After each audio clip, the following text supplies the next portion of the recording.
Hello friends.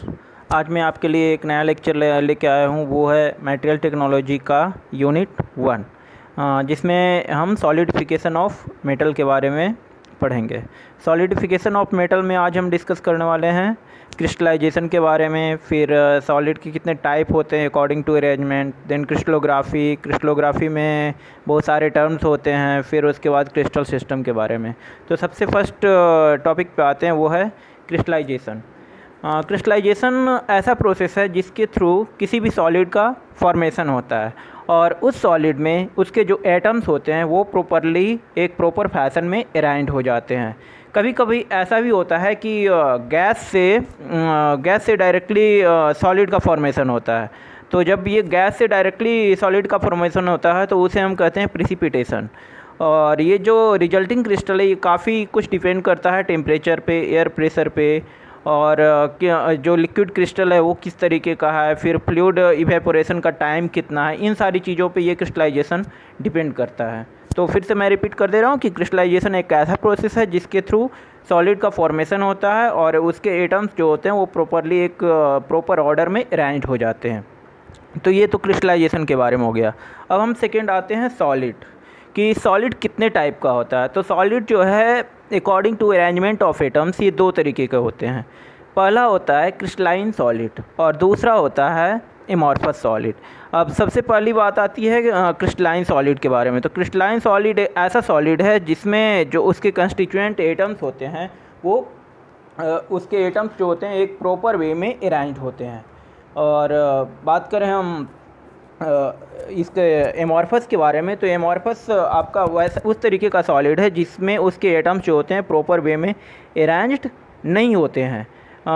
Since इसके atoms proper way में arrange नहीं होते हैं तो इसके कई कैरेक्टरिस्टिक भी इसकी है। जैसे इसका कोई प्रॉपर फिक्स शेप नहीं होता है, फिर जो इसकी मतलब ऑर्डरिंग होता है वो भी काफ़ी शॉर्ट प्लेस के लिए होता है, मतलब शॉर्ट स्पेस में ही इसके जो अरेंजमेंट है एटम्स की वो चेंज होते रहते हैं। फिर सिंस इसका कोई पार्टिकुलर फिक्स स्ट्रक्चर ये ऑर्डरिंग नहीं होता है, इसलिए इसका कोई फिक्स्ड मेल्टिंग पॉइंट या फ्रीजिंग पॉइंट इस तरीके से हम कह सकते हैं कि ये इसका कोई फिक्स नहीं होता है। क्यों? क्योंकि इसके जो अरेंजमेंट होते हैं एटम्स के वो प्रॉपर नहीं होते हैं। फिर एक और चीज़ ये है कि जब हम एमॉर्फस सॉलिड को कट करते हैं तो कट करने में क्या होता है कि उसमें जो होते हैं हमें शार्प एजेज नहीं मिलता है। जैसे हम किसी भी चीज़ या जैसे सॉप वगैरह को हम कट करते हैं तो कट करने के बाद क्या होता है हमें पूरे स्ट्रेट फेसेस मिलते हैं। बट एमॉर्फस में उस तरीके की बातें नहीं होती है कि जब हम इसको कट करेंगे तो कट करने के बाद जो होता है उसका ब्रोकन कंस्टिट्यूएंट्स, उसके शेप्स जो होते हैं वो इरेगुलर होते हैं और उसकी ज्योमेट्री भी कोई ख़ास फिक्स नहीं होती है। फिर एक और चीज़ ये भी है इसका कि सिंस इसका कोई शार्प मेल्टिंग पॉइंट नहीं होता है इसलिए इसका जो हीट ऑफ फ्यूजन होता है वो भी कोई फिक्स नहीं होता है। तो इसकी कौन कौन सी प्रॉपर्टी हो गई? फर्स्ट तो हो गया कि इसका कोई रेगुलर शेप नहीं होता है। फिर सिंस इसके जो एटम्स के अरेंजमेंट हो वो फिक्स नहीं है इसलिए इसका कोई शार्प मेल्टिंग पॉइंट भी नहीं होता है। फिर नेक्स्ट जो है इसका कि इसके जो एटम्स हैं वो काफ़ी शॉर्ट रेंज ऑर्डर के लिए एग्जिस्ट होते हैं, मतलब एटम्स का अरेंजमेंट जो होता है एक थोड़े थोड़े दूर पे ही काफ़ी ज़्यादा चेंजिंग हो जाती है। फिर एमॉर्फस सॉलिड को यदि हम कट करते हैं तो उसमें क्या होता है कि उसके जो कंस्टिट्यूएंट्स होते हैं वो भी कंस्टिट्यूएंट्स उसमें हमें शार्प एजेज नहीं मिलता है। और मतलब उसके जो क्या कह सकते हैं कि उसके जो एटम्स होते हैं ब्रोकन इंस्टीट्यूट वो इरेगुलर में होते हैं, उसके शेप्स भी कोई फिक्स नहीं होते हैं।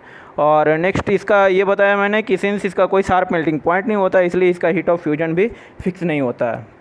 नेक्स्ट इसके एग्जांपल के बारे में कहें तो इसके एग्जांपल में आपका एमॉर्फस में आ जाएगा जैसे ग्लास हो गया, मेटालिक ग्लास हो गया, पॉलीमर हो गया, जेल हो गया, ये सारे आपके एमॉर्फस सॉलिड में आ जाते हैं। फिर एप्लीकेशन इसका पैकेजिंग इंडस्ट्री में है, रबर में होता है, फिर पॉलीमर इंडस्ट्रीज़ में भी है।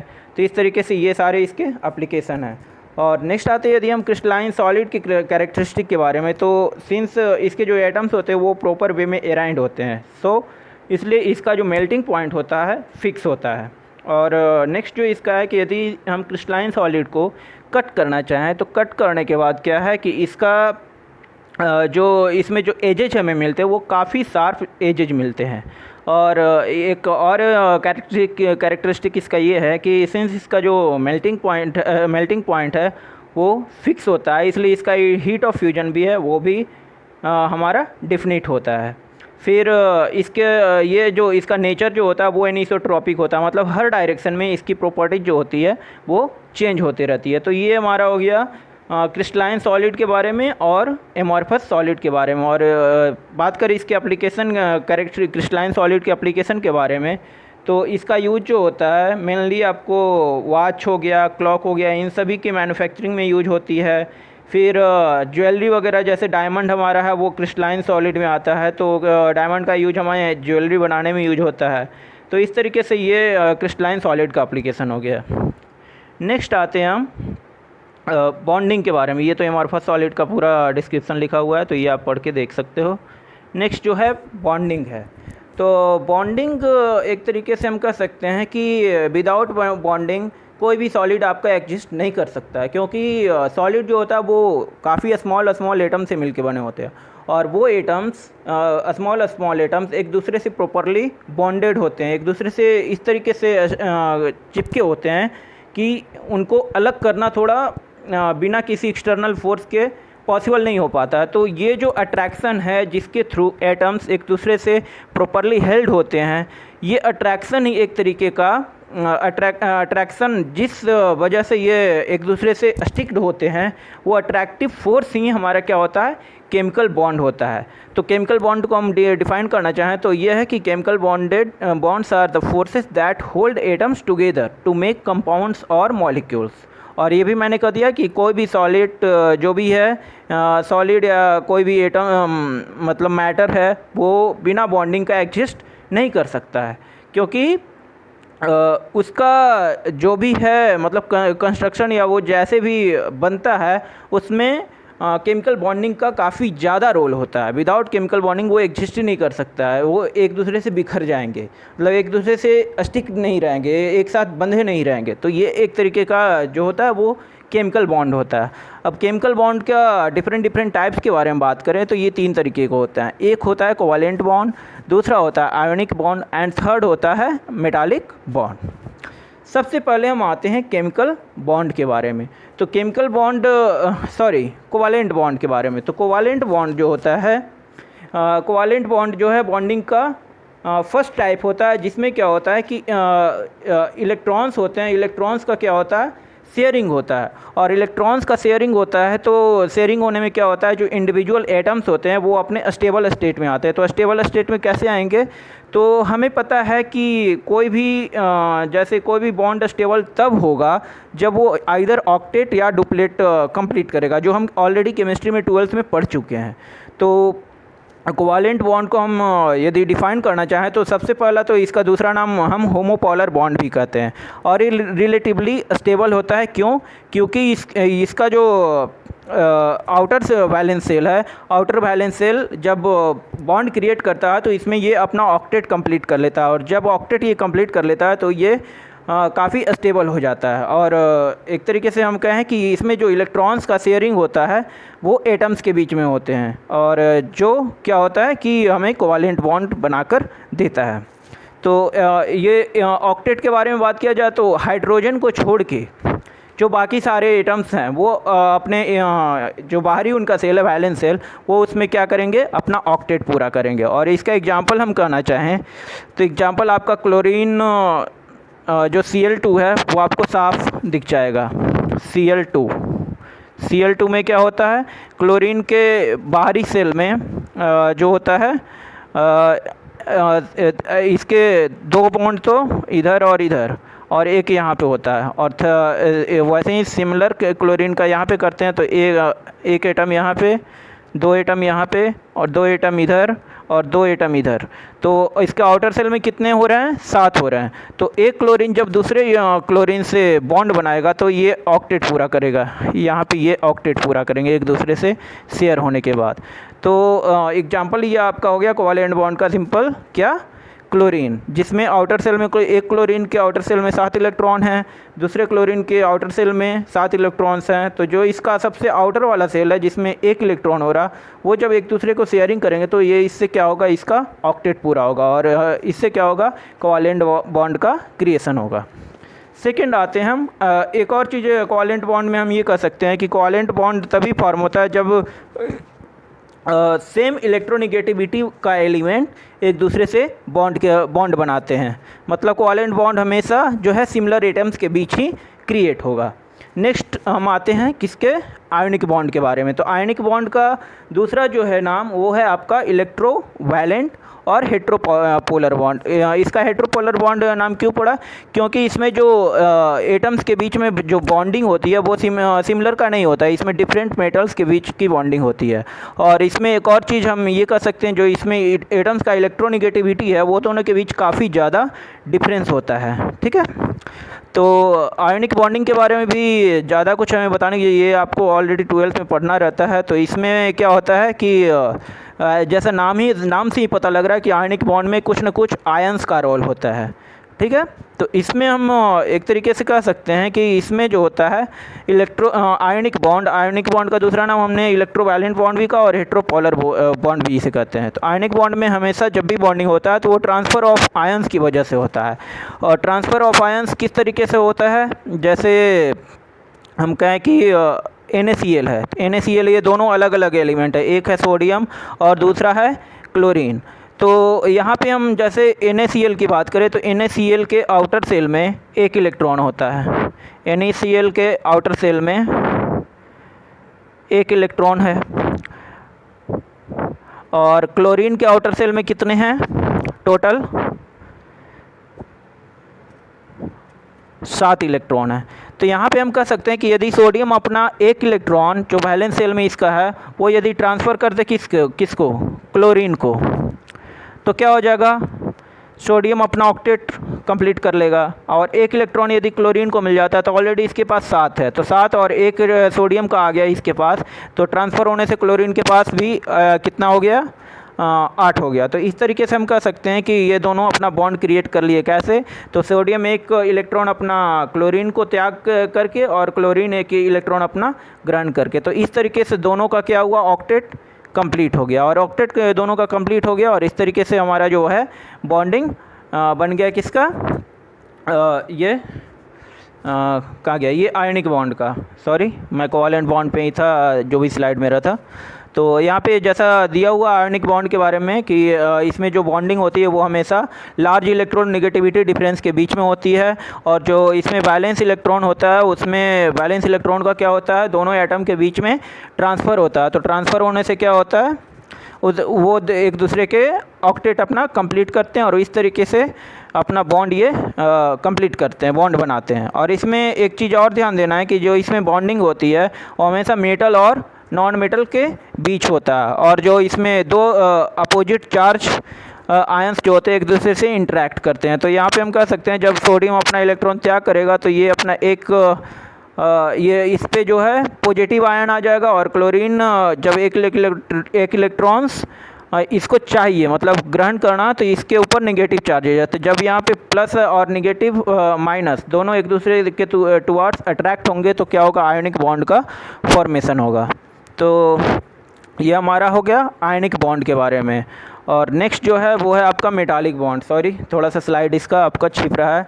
तो अब मेटालिक बॉन्ड के बारे में हम बताना चाहें तो मेटालिक बॉन्ड में क्या होता है, ये एक तरीके का कोवैलेंट बॉन्ड ही है। बट इसमें क्या होता है कि कोई एक पार्टिकुलर जो है दो जो एटम्स होते हैं उनका शेयरिंग नहीं होता। इसमें क्या होता है कि एक पॉजिटिव आयंस जो होता है वो अपने चारों ओर से इलेक्ट्रॉन क्लाउड से घिरे होते हैं। तो इलेक्ट्रॉन क्लाउड से घिरे होंगे एक पॉजिटिव आयंस, तो उस तरीके से जो बॉन्डिंग हमारा क्रिएट होता है वो मेटालिक बॉन्डिंग होता है। तो यहाँ पे ऑलरेडी डिफाइन किया हुआ कि metallic bonding is a type of chemical bonding that rises from electrostatic attractive force between conduction electron in the form of electron cloud of D localite electron. यहाँ पे वर्ड आ रहा है कौन सा, कंडक्शन इलेक्ट्रॉन, और ब्रैकेट में लिखा हुआ in the form of electron cloud, मतलब एक पॉजिटिव आयंस को बहुत सारे इलेक्ट्रॉन्स सराउंड करेंगे।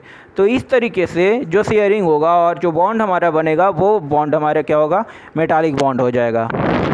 अब नेक्स्ट ये हम देख सकते हैं, ये एग्जांपल है फर्स्ट जो है कोवालेंट बॉन्ड का, जिसमें NH3 है एक बॉन्डिंग दिखाया हुआ है, दूसरा हाइड्रोजन है, थर्ड है H2O। तो फर्स्ट वाला का हम बात करें NH3 का, तो NH3 में हम देख रहे हैं कि जो बॉन्डिंग हो रहा है वो हो रहा है किसके किसके बीच, सोडियम हाइड्रोजन के बीच, फिर सोडियम हाइड्रोजन के बीच और सोडियम हाइड्रोजन के बीच। तो यहाँ पे देख सकते हो आप कि ये जो आपका बॉन्डिंग है इसमें सोडियम जो है अपना ऑक्टेट कंप्लीट करेगा और हाइड्रोजन के आउटर सेल में ऑलरेडी एक इलेक्ट्रॉन रहता है। तो जो ये जब ये नाइट्रोजन के एक इलेक्ट्रॉन से शेयरिंग करेगा तो ये अपना डुप्लेट कंप्लीट करेगा, ये डुप्लेट कंप्लीट करेगा, और ये नाइट्रोजन जो सेंटर पे है वो अपना ऑक्टेट कंप्लीट करेगा, और इस तरीके से ये एक स्टेबल कंपाउंड फॉर्म करेगा, और जिससे क्या होगा, जिससे हमारा NH3 का फॉर्मेशन होगा। और सेकेंड हम बात करते हैं हाइड्रोजन का, तो एक हाइड्रोजन जब दूसरे हाइड्रोजन से इंटरेक्ट करेंगे तो इसमें दोनों एक दूसरे के इलेक्ट्रॉन से शेयरिंग करेंगे। जब दोनों एक दूसरे के इलेक्ट्रॉन से शेयरिंग करेंगे तो ये इनका डुप्लेट कंप्लीट होगा। और ऑलरेडी हम बता रखे हैं कि हाइड्रोजन कब स्टेबल फॉर्म में होता है, जब ये डुप्लेट कंप्लीट करता है, जो हम ऑलरेडी 12th में पढ़ चुके हैं। तो इस तरीके से हाइड्रोजन जब एक एक इलेक्ट्रॉन की शेयरिंग करेगा तो ये अपना डुप्लेट कंप्लीट करेगा और ये स्टेबल एक कंपाउंड का फॉर्मेशन कर देगा। अब थर्ड हम आते हैं वाटर के बारे में। तो वाटर में हम देख रहे हैं कि ऑक्सीजन है, तो ऑक्सीजन के आउटर सेल में कितने इलेक्ट्रॉन्स होंगे, इसमें भी आपके 7 होते हैं आउटर सेल में। तो आउटर सेल में इसके 7 नहीं, सॉरी 6 होते हैं।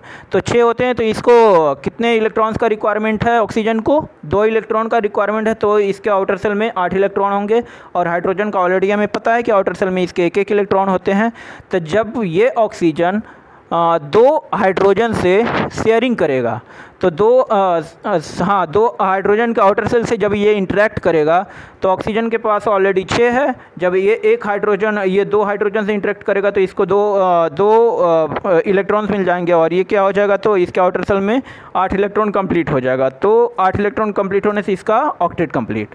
उसी तरीके से हाइड्रोजन जब ऑक्सीजन में के आउटर सेल में कितने 6 हैं, तो 6 हैं, तो एक हाइड्रोजन एक इलेक्ट्रॉन ऑक्सीजन के एक इलेक्ट्रॉन से इंटरेक्ट करेगा और दूसरा वाला हाइड्रोजन जो है दूसरे वाले इलेक्ट्रॉन ऑक्सीजन से इंटरेक्ट करेगा। तो ये दोनों अपना क्या करेंगे, डुप्लेट कंप्लीट करेंगे और ये एक स्टेबल कंपाउंड फॉर्म कर देगा।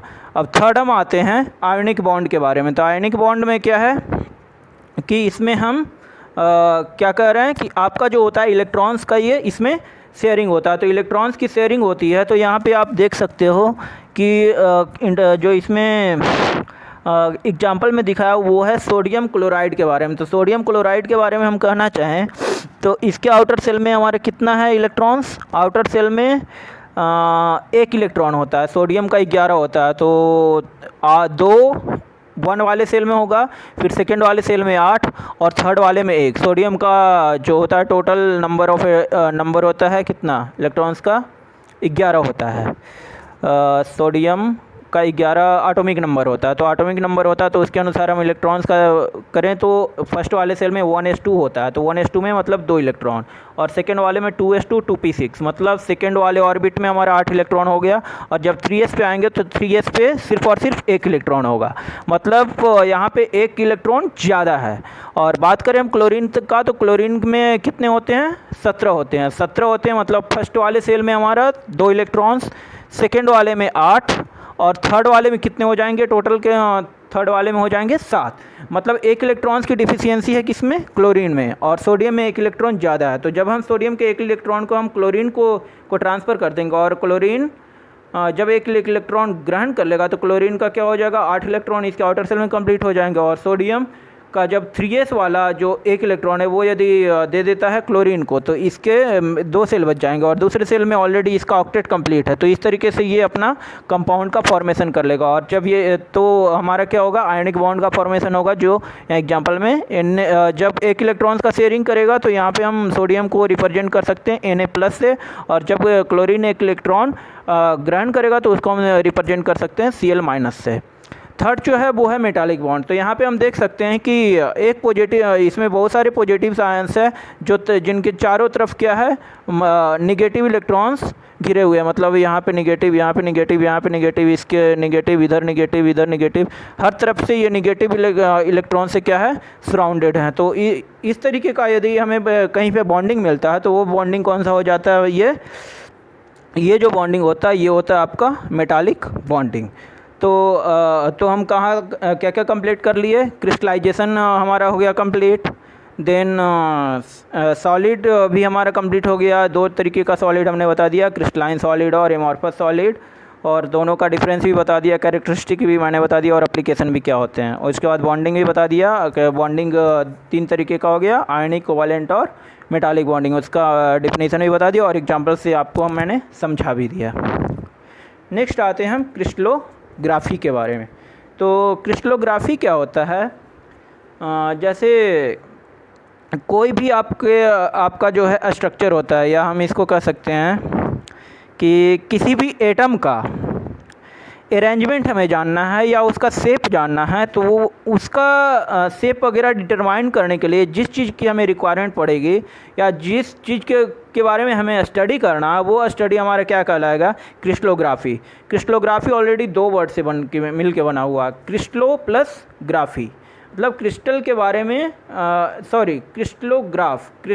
क्रिस्टलोग्राफी मतलब जहाँ भी PHY लगा हुआ होता है वो तो हमें पता है, जैसे कैलीग्राफी हुआ तो वहाँ पे लेखन की कला के बारे में हम स्टडी करते हैं। तो इसी तरीके से यहाँ पे क्रिस्टलोग्राफी है। तो क्रिस्टलोग्राफी मतलब हम क्रिस्टल के बारे में ग्राफ कर रहे हैं, तो मतलब स्टडी कर रहे हैं। तो ये जो हमारा स्टडी होता है ये होता है, क्या कहलाता है, क्रिस्टलोग्राफी। तो ये एक तरीके का साइंस का ही एक ब्रांच है जिसमें हम क्या करते हैं कि एटम्स के अरेंजमेंट और बॉन्डिंग के बारे में स्टडी करते हैं, फिर उसका क्या स्ट्रक्चर होता है, फिर स्ट्रक्चर और ऑप्टिकल प्रॉपर्टीज़ वगैरह स्टडी हम इसमें करते हैं। तो ये इन सभी चीज़ों का जानने के लिए जो है हमें एक्सरे का रिक्वायरमेंट पड़ता है। एक्सरे से हम डिटरमाइन कर पाते हैं कि कौन सा एटम किस पोजीशन पे प्लेस्ड है, और उसके बारे में एनालिसिस करके हम क्या करते हैं कि उसके बॉन्डिंग के बारे में जान पाते हैं, फिर उसका स्ट्रक्चर क्या है, इन सारी चीज़ों के बारे में हमें डिटेल में किससे मालूम पड़ता है, ये हमें क्रिस्टलोग्राफी के थ्रू सारी चीज़ें जान पाते हैं, हम एनालाइज कर पाते हैं। तो ये एक तरीके से हो गया कि क्रिस्टलोग्राफी जो है साइंस का वैसा ब्रांच है जिसमें हम किसी भी एटम्स के अरेंजमेंट, बॉन्डिंग, उन सभी चीज़ों के बारे में हम एक डिटेल्ड स्टडी कर पाते हैं। और इन सभी चीज़ों के डिटेल स्टडी के लिए हमें किस चीज़ की रिक्वायरमेंट पड़ती है,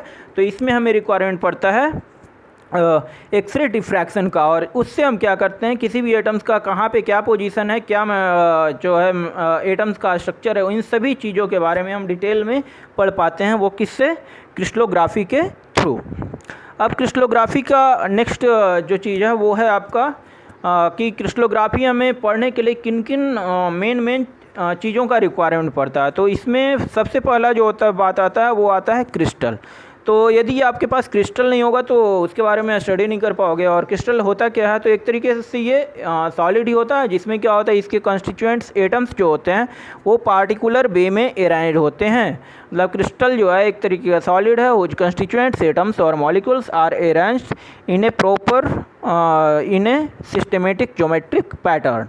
फिर स्ट्रक्चर, तो स्ट्रक्चर भी का हम एनालिसिस किससे कर पाते हैं, वो एक्सरे डिफ्रैक्शन से कर पाते हैं। और एक्सरे डिफ्रैक्शन से हमें किसी भी एटम्स का किसी भी स्ट्रक्चर में क्या पोजीशन है, यदि हम एटम्स के पोजीशन के बारे में, किसी भी एटम्स का पोजीशन के बारे में, स्पेस में जो एटम्स अरेंज होते हैं, जैसे हम ईंट को रख रहे हैं तो ईंट भी तरीके से बहुत सारे एटम से मिलकर बना हुआ है। तो उसमें हम क्या कर रहे हैं, ईंट के पार्टिकुलर जो छोटे छोटे एटम्स है वो कहाँ कहाँ अरेंज्ड हैं, तो उसके ओवरऑल सराउंडिंग को देखते हुए हम क्या कर पाते हैं, उसका स्ट्रक्चर को जान पाते हैं कि इसका स्ट्रक्चर क्या है। जैसे स्ट्रक्चर में बहुत सारे हो जाते हैं, BCC हो जाता है, HCP हो जाता है, FCC हो जाता है। BCC मतलब बॉडी क्यूबिक सेंटर्ड क्यूबिक होता है, फिर फेस सेंटर्ड क्यूबिक होता है। उसी तरीके से HCP होता है, तो HCP को हम कहते हैं हेक्सागोनल क्लोज्ड पैक्ड। तो ये स्ट्रक्चर हो गया। अब बात करते हैं हम स्पेस लैटिस के बारे में। तो स्पेस लैटिस क्या होता है कि कोई भी लैटिस जो होता है वो स्पेस में एक पार्टिकुलर जो एरिया होता है उसको क्या करता है, वो सराउंड करता है। तो वो जो सराउंडिंग स्पेस में कर रहा है वो पूरा का पूरा लैटिस, वो क्या पूरा का पूरा कहला जाएगा, वो कहला जाएगा स्पेस का एक पार्टिकुलर पार्ट जिसमें पूरा का पूरा एटम्स अरेंज है, तो वो पूरा का क्या कहला जाएगा आपका स्पेस लैटिस। तो इसमें स्पेस लैटिस में बहुत अलग अलग पैटर्न होते हैं जिससे हम आइडेंटिफाई कर पाते हैं कि ये इसका शेप है। तो ये इसका डेफिनेशन क्या हो गया, atoms arrange themselves in A distinct pattern in a space called space lattice.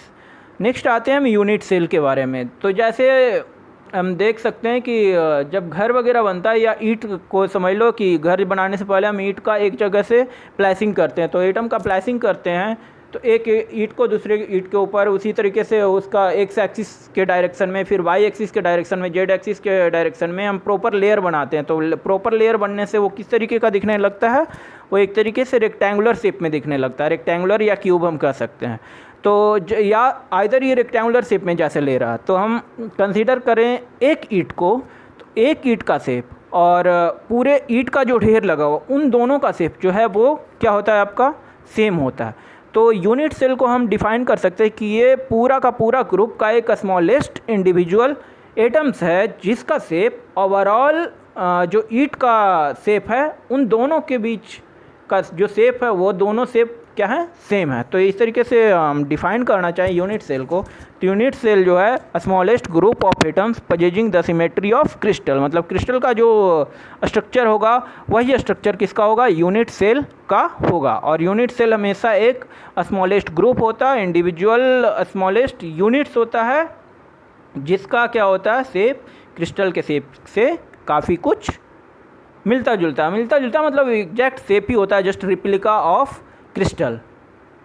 Unit cell is the replica of whole crystal. अब नेक्स्ट आते हैं हम क्रिस्टलोग्राफिक प्लेन्स के बारे में। तो जब भी हमें क्रिस्टलोग्राफी के बारे में स्टडी करना पड़ता है तो इसमें हमें कई चीज़ों के बारे में जाननी पड़ती है। तो जैसे प्लेन के बारे में मतलब कि क्रिस्टल जो एटम्स हैं वो किस किस डायरेक्शन में अराउंड है, जैसे एक्स डायरेक्शन में है, वाई डायरेक्शन में है, जेड डायरेक्शन में है। तो यहाँ पे हमें कितने तरीके का प्लेन में मिल रहा है, 3 तरीके का प्लेन मिल रहा है। एक मिल रहा है एक्स एक्सिस साइड, दूसरा वाई और तीसरा जेड एक्सिस साइड। मतलब जो एटम्स का लेयर है मतलब 3 डिफरेंट लेयर्स में ये अराउंड है। तो ये जो लेयर ऑफ एटम्स है या जिस भी प्लेन में ये अराउंड है उस प्लेन को हम क्या कर रहे हैं, क्रिस्टलोग्राफिक प्लेन्स कर रहे हैं। तो ये क्रिस्टलोग्राफिक प्लेन्स को डिफाइन करना हो तो हम कह सकते हैं it is the layer of atoms along which the atoms are arranged. Next है लैटिस पैरामीटर। और तो यहाँ पे जब भी क्रिस्टलोग्राफिक प्लेन्स के बारे में, क्रिस्टलोग्राफी के बारे में हमें स्टडी करना होता है तो इसमें हमें 3 चीज़ों के बारे में जानना होता है कि जैसे एक्सिस कितने होते हैं, 3 एक्सिस होता है, x axis, y axis, z axis. तो हमें ये जानना होता है कि जो हमारा स्ट्रक्चर है, पार्टिकुलर क्रिस्टल है, वो एक्स एक्सिस में कितना स्पेस ले रहा है, वाई एक्सिस में कितना स्पेस ले रहा है, कितना यूनिट, जैसे हम लेंथ में हम मेजर करें तो कितना लेंथ एक्स एक्सिस में ले रहा है, कि ब्रेड्थ उसका वाई एक्सिस में कितना है और हाइट उसका जेड एक्सिस में कितना है। तो ये एक तरीके से कितना इंटरसेप्ट कट कर रहा है पार्टिकुलर एक्सिस में, वो जो कटिंग है उसे हम क्या कर रहे हैं, कैरेक्टरिस्टिक इंटरसेप्ट कर रहे हैं। उसके बाद जो पार्टिकुलर प्लेन्स है वो कितना एंगल एक दूसरे से बना रहे हैं, कितना कोण एक दूसरे से बना रहा है, तो उसे हम क्या कहते हैं, इंटरफेशियल एंगल कहते हैं। कि मतलब एक एक्स एक्सिस जो है, दूसरा वाई एक्सिस, तीसरा जेड एक्सिस, वो तीनों एक दूसरे से किस किस एंगल पे ओरिएंटेड है। तो ये दोनों को कंबाइंड हम जब करते हैं तो ये कहलाता है लैटिस पैरामीटर। मतलब lattice parameter is the combination of both characteristic intercept and interfacial angle. ये नीचे जो आपका नहीं दिख रहा वो है आपका लैटिस इंटरफेशियल एंगल के बारे में। और इंटरफेशियल एंगल को हमेशा हम रिप्रेजेंट करते हैं किससे, अल्फ़ा, बीटा और गामा से। और बात करें हम कैरेक्टरिस्टिक इंटरसेप्ट को तो हम उसको रिप्रेजेंट करते हैं ए से, देन बी से और सी से। तो किसी भी क्या बोलता है क्रिस्टल को आइडेंटिफाई करना हो, उसका स्ट्रक्चर के बारे में जानना हो तो इन 6 चीज़ों के बारे में हमें जानना बहुत ज़रूरी है कि उसका अल्फ़ा का वैल्यू क्या है, अल्फ़ा बीटा गामा में रिलेशन क्या है, तीनों एंगल 90 डिग्री पे हैं, या ए बी सी जो कैरेक्टरिस्टिक इंटरसेप्ट है वो एक्स एक्सिस में कितना क्या कर रहा है, तीनों एक दूसरे के सेम हैं या अलग अलग हैं। ये सारी चीज़ें को जानने के बाद हम क्या करते हैं, किसी भी क्रिस्टल के स्ट्रक्चर को आइडेंटिफाई कर पाते हैं। तो ये तो हो गया हमारा क्रिस्टलोग्राफिक टर्म्स के बारे में।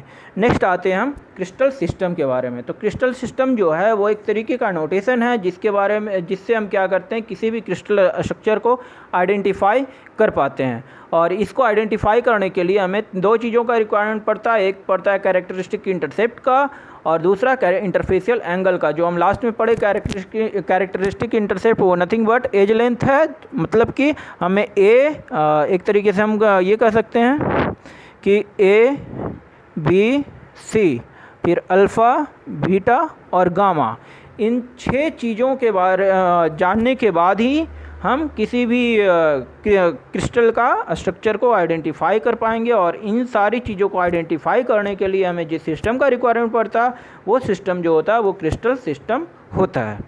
अब क्रिस्टल सिस्टम जो होता है इसको हम 7 क्रिस्टल सिस्टम कहते हैं, मतलब इसमें 6 तरीके का स्ट्रक्चर हमें मिलता है। तो 6 तरीके का स्ट्रक्चर हमें मिलता है, वो कौन कौन से हैं? पहला जो है वो है क्यूबिक, दूसरा जो है वो है टेट्रागोनल, थर्ड ऑर्थोरोम्बिक है, फोर्थ है रोम्बोहेड्रल, फिफ्थ है हेक्सागोनल, फिफ्थ है मोनोक्लिनिक और सेवेंथ है ट्राइक्लिनिक।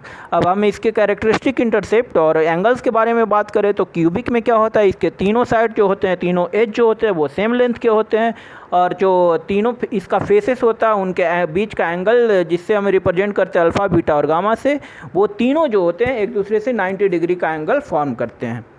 नेक्स्ट जो होता है वो टेट्रागोनल, जो नेक्स्ट क्रिस्टल सिस्टम का जो स्ट्रक्चर है वो है टेट्रागोनल। तो टेट्रागोनल के बारे में हम बात करें तो जो इसका कैरेक्टरिस्टिक इंटरसेप्ट है, मतलब ए बी सी, इसका एज लेंथ जो है ए बी सी, इसमें 2 साइड हमेशा सेम होगा और थर्ड वाला जो साइड होगा वो इक्वल ए बी के बराबर नहीं होगा। बाकी हम बात करें इसके इंटरफेशियल एंगल का, इंटरएक्सियल एंगल भी कहते हैं या इंटरफेशियल एंगल भी कहते हैं, मतलब दो फेसेस के बीच में जो एंगल होता है वो कौन सा एंगल होता है? Interfacial angle. तो इसके interfacial angle alpha beta gamma के बारे में बात करें तो ये तीनों जो एंगल होंगे ये एक दूसरे से 90 डिग्री का एंगल बनाएंगे। थर्ड जो है वो है क्या? ऑर्थोरोम्बिक। ऑर्थोरोम्बिक के बारे में हम बात करें तो इसमें जो एज लेंथ होगा वो तीनों एज लेंथ अलग अलग होगा, मतलब यदि एक आपका 4 सेंटीमीटर है, दूसरा 5 सेंटीमीटर, तीसरा 6 सेंटीमीटर है, तो ये तीनों अलग अलग हैं। और यदि उसका एंगल आपस में 90 डिग्री हो रहा तो ये यदि आपसे पूछता है कि यदि तीनों एंगल्स सेम हो और 90 डिग्री के बराबर हो और इसके जो एज लेंथ है यदि वो इक्वल नहीं है तो वो कौन से स्ट्रक्चर को डिनोट करेगा? तो वो आपका ऑर्थोरोम्बिक होगा।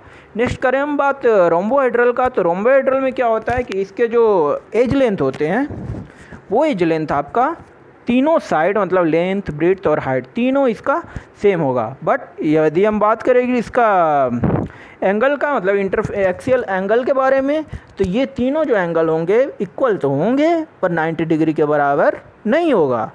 इस मतलब अल्फ़ा बीटा गामा जो है वो इक्वल होंगे बट 90 डिग्री के बराबर नहीं होंगे। नेक्स्ट बात करें हम हेक्सागोनल की। तो हेक्सागोनल में क्या होता है, इसके 2 साइड्स हमेशा इक्वल होंगे, मतलब यदि लेंथ और ब्रेड्थ इसका इक्वल है तो इसका हाइट इक्वल नहीं होगा। और इसके एंगल के बारे में बात करें तो अल्फ़ा और बीटा, मतलब 2 फेस का जो एंगल होगा वो 90 डिग्री होगा और तीसरा वाला जो होगा वो 120 डिग्री होगा। और इसके बारे में बाद हम बात करें मोनोक्लिनिक के बारे में तो इसके जो तीनों एज लेंथ है वो सेम तो नहीं होंगे, मतलब ए और बी और सी या लेंथ ब्रेड्थ और हाइट की हम बात करें तो ये तीनों सेम नहीं होंगे। और एंगल की बात करें तो इसका 2 फेस के बीच का जो एंगल होगा वो दोनों फेस के बीच का एंगल 90 डिग्री होगा और थर्ड वाला जो बीटा होगा वो इसके इक्वल नहीं होगा, मतलब वो 90 डिग्री कभी भी नहीं होगा। और लास्ट हम बात करें ट्राइक्लिनिक का। तो ट्राइक्लिनिक में क्या होता है कि इसके तीनों जो साइड्स है वो तो इक्वल होंगे इक्वल नहीं होंगे। और बात करें इसके एंगल का तो एंगल भी इसका कभी भी 90 डिग्री नहीं होगा और इक्वल भी नहीं होगा। तो ये यूनिट 1 का काफ़ी कुछ पार्ट्स हमने आज कवर कर दिया है। अब बात करें हम इसके बाद क्रिस्टल स्ट्रक्चर के बारे में। तो क्रिस्टल स्ट्रक्चर क्या होता है, इसमें जो होता है रेगुलर रिपीटिशन होता है किसका? यूनिट सेल का, मतलब एक यूनिट सेल, दूसरा यूनिट सेल, तीसरा यूनिट सेल, इस तरीके से बहुत सारे यूनिट सेल जब एक दूसरे से मिल जाते हैं तो वो जो स्ट्रक्चर फॉर्म करते हैं वो स्ट्रक्चर क्या होता है, उसे हम कहते हैं क्रिस्टल स्ट्रक्चर। और इसको हम डिफ़ाइन करें तो इसमें क्या होता है, 3D पैटर्न ऑफ एटम्स का जो 3D पैटर्न है उसका रेगुलर रिपीटिशन होता है स्पेस में, जिससे हम क्या करते हैं किसी भी क्रिस्टल स्ट्रक्चर को डिफ़ाइन करते हैं। और ये जो रिपीटिटिव इसका एटम्स का पैटर्न है वो क्या करता है, इसके एक्सटर्नल शेप को डिफ़ाइन करता है, वो इसके एक्सटर्नल शेप को कंट्रोल करता है। और बात करें हम क्रिस्टल स्ट्रक्चर के बारे में तो ये 3 तरीके का होता है। फर्स्ट होता है FCC, सेकेंड होता है BCC और थर्ड होता है HCP। फर्स्ट हम FCC की बात करें तो FCC में क्या होता है कि ऐसे हमें पता है कि किसी भी आइदर क्यूब की बात करो या किसी भी रेक्टेंगुलर शेप की बात करो तो इसमें कितने कॉर्नर्स होते हैं, टोटल 8 कॉर्नर्स होते हैं। और उन 8 कॉर्नर्स में क्या होगा, FCC में 8 कॉर्नर पे एक एक एटम होगा। और बात करें हम इसके फेस के बारे में तो इसमें कितने फेस होते हैं टोटल, इसमें टोटल 6 फेस होते हैं। तो उन सारे 6 फेसेस पे एक एक एटम प्लेस होंगे, पर वो पूरा कंप्लीट एक एटम जो होगा वो कंट्रीब्यूट नहीं करेगा एक पार्टिकुलर FCC यूनिट सेल को। यहाँ बात करें हम कॉर्नर पे तो कॉर्नर पे सिर्फ और सिर्फ एक एटम का 1/8 पोर्शन कंट्रीब्यूट होगा। और मतलब एक हम पोटैटो को जैसे हम किसी भी स्फीयर को कंसिडर करें तो जब उसका हम 1/8 पोर्शन कट करेंगे, जैसे फर्स्ट हम करें तो हाफ हुआ, फिर हम एक बार और कट करें बीच से तो चार हमें मिला, 4 मिलने के बाद एक बार और हम कट करेंगे तो उसका कितना 1/8 पोर्शन मिलेगा। तो जब वो उसका 1/8 पोर्शन मिलेगा तो वो 1/8 पोर्शन कहाँ पे होगा, इसका कॉर्नर सेल पे होगा, कॉर्नर पे होगा। और बात करें हाफ एटम्स का तो जब हम इसके किसी भी स्फीयर को हाफ कट करेंगे तो उसका हाफ जो एक यूनिट सेल को ये कंस्टिट्यूट करेगा। तो ये इस तरीके से हमारा FCC यूनिट सेल का निर्माण होता है, जिसमें क्या कहाँ एटम्स होंगे, कॉर्नर्स पे होंगे और इसके फेसेस पे होंगे। और हम इसमें नंबर ऑफ़ एटम्स का बात करें तो हम कह सकते हैं कि 8 कॉर्नर्स है तो 8 कॉर्नर्स को हम 8 कॉर्नर्स कितने हैं, एक एटम का 1/8 पोर्शन को कंट्रीब्यूट कर रहा है। तो हम नंबर ऑफ़ यूनिट सेल की बात करें इसमें हम निकालने का तो 8 × 1/8 प्लस इसका जो है फेसेस कितना को कंट्रीब्यूट कर रहा है, फेसेस जो है हाफ को कंट्रीब्यूट कर रहा है। और कितने फेस इसमें हैं, 6 फेस टोटल हैं तो 6 × 1/2। तो यहाँ पे 8 × 1/8 ये से ये कट गया तो ये 1 हो गया, प्लस इसको हम बात करें 6 हाफ एटम्स की तो ये 2 से 3 बार कट गया तो यहाँ पे 3 एटम हो गया, यहाँ पे 1 एटम हो गया, मतलब 3 + 1। टोटल नंबर ऑफ़ एटम्स कितना हो गया, इसमें total number of atoms FCC में कितने हो गए, ये हो गए आपके 4। और बात करें हम नेक्स्ट का तो नेक्स्ट आपका कौन सा इसमें आ रहा है, नेक्स्ट आ रहा है नेक्स्ट हमारा कौन सा है, रुक जाइए बता रहा हूँ आपको। नेक्स्ट हमारा बॉडी सेंटर्ड क्यूबिक। तो इन दोनों में डिफरेंस क्या है, फेस सेंटर्ड क्यूबिक और बॉडी सेंटर्ड क्यूबिक में।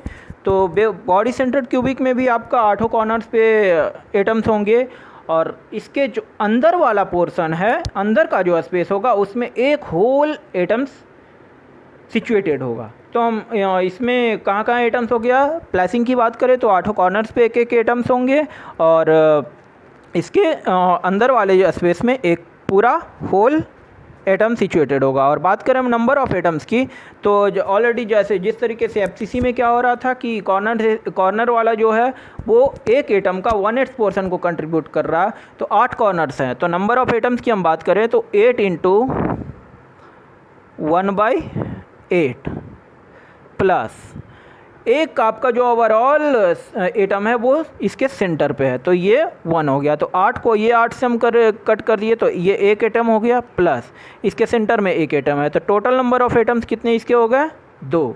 तो कोई भी आपसे यदि पूछता है कि total number of atoms BCC में कितने होंगे तो BCC में टोटल नंबर ऑफ़ एटम्स कितना हो जाएगा, टोटल नंबर ऑफ़ एटम्स आपका हो जाएगा ये 2।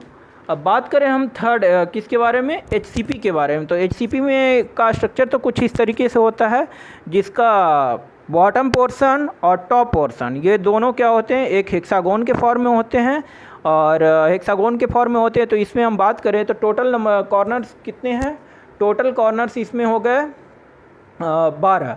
तो उन 12 कॉर्नर्स पे एक एक एटम होगा। फिर इसका जो टॉप हेक्सागोन है और बॉटम हेक्सागोन है उन पे एक एक एटम्स होंगे और इसके बीच वाला जो स्पेस है उसमें 3 एटम होगा। तो हम बात करें टोटल नंबर ऑफ़ एटम्स का तो जब आती है इसमें बात टॉप और बॉटम हेक्सागोन का, तो इसका इसमें कितने 6 कॉर्नर्स हैं, तो 12 कॉर्नर्स टोटल है।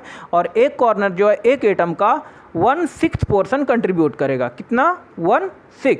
तो टोटल कितने कॉर्नर्स इसमें हैं? 12 हैं। तो टोटल 12 कॉर्नर्स हैं इसमें।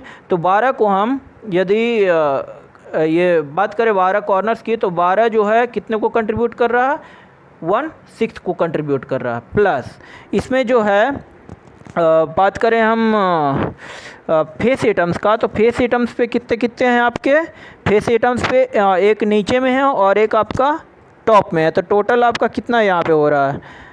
नंबर ऑफ फेस एटम्स कितने हो गए इसमें?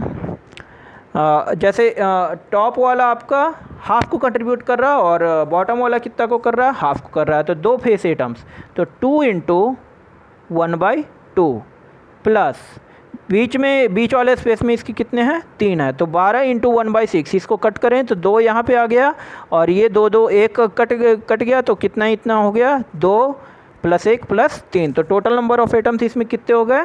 6 हो गए। तो आपसे कोई भी पूछता है कि हेक्सागोनल क्लोइड पैक्ट में कितने नंबर ऑफ एटम्स हैं, तो हेक्सागोनल क्लोइड पैक्ट में टोटल नंबर ऑफ एटम्स कितने हो जाएंगे? 6 हो जाएंगे। बॉडी सेंटर्ड में पूछता है तो 2 नंबर ऑफ एटम्स, और फेस सेंटर्ड में आपसे कोई भी पूछता है तो टोटल नंबर ऑफ एटम्स कितने हो जाएंगे? टोटल नंबर ऑफ एटम्स 4 हो जाएंगे। तो इस तरीके से आज का लेक्चर कंप्लीट हो रहा है, कंप्लीट हो चुका है। और एक चीज़ और कहना चाहूँगा, यदि आपको ये लेक्चर हमारा अच्छा लगे तो प्लीज़ इसे लाइक कर देना, शेयर कर देना, सब्सक्राइब कर देना। धन्यवाद। आपका दिन शुभ हो।